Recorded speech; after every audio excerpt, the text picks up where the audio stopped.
হরে কৃষ্ণ।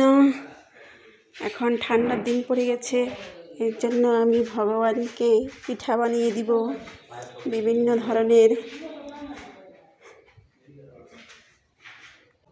তার জন্য আমি চালের গুঁড়া করে নিচ্ছি। এই যে গুঁড়াগুলো করে নিচ্ছি, কেননা ঠান্ডার দিনে বিভিন্ন ধরনের পিঠা রেডি করে দিতে লাগবে।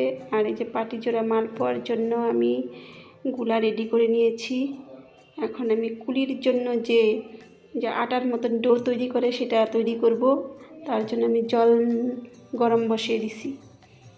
এই যে ডো তৈরি করব চালের গুঁড়া দিয়ে। এই মা এখানে হেল্প করার জন্য আসছে, কুলি বানিয়ে দিবে। আর এখানে আমি যে মালপোয়া বানিয়ে নিতেছি, কেননা কুলি বানাইতে অনেক সময় লাগে। এই জন্য মা বলতেছে আমি দাও কুলিগুলো বানিয়ে দিই। এই যে আমার মালপোয়াগুলো কি সুন্দর ফুলে ফুলে উঠছে। এখন আমি এক এক করে মালপোয়াগুলো সব ভাজবো।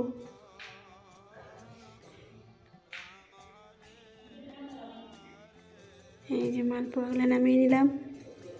এই যে কুলি প্রায় হওয়ার মধ্যেই। আর এই যে পাটিজোড়া ভাজতেছি। আর ওই সাইডে আমি দুধ কুলি বানাবো, এর জন্য দুধ বসিয়ে দিছি। খেজুরের গুড় দিয়ে দুধ কুলি বানাবো। আর আমি এখন পাটিজোড়াগুলোও ভেজে নিব।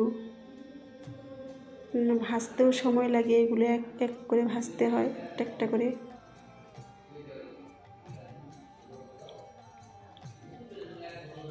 এই যে ভগবানের পিঠাপুলি খুব প্রিয়, এই জন্য ভগবানকে এই ঠান্ডার দিনে পিঠাপুলি দিতে হয়।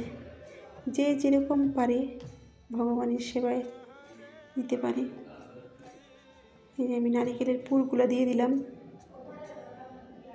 আমি প্রথমে নারিকেলের পুর বানিয়ে নিয়েছি, সেখানে আমার ভয়েস দেওয়া হয়নি হয়তো, তাই এখন আমি এক এক করে পাটিজোড়াগুলো ভেজে নিব। রোল করে নিচ্ছি পাটিজোড়াগুলো।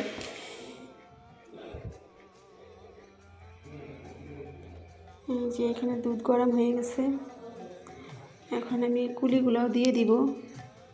আর এগুলা ভগবানের ভোগ লাগিয়ে দিব। প্রভুজি ভোগ লাগাবে। প্রভুজি মন্দিরে আছে, আরতি করছে। এখন সন্ধ্যার টাইম, মানে সন্ধ্যা আরতির সময়। এই যে ভোগ হয়ে গেছে। হরে কৃষ্ণ। আপনাদের যদি ভালো লাগে কমেন্ট করে জানাবেন।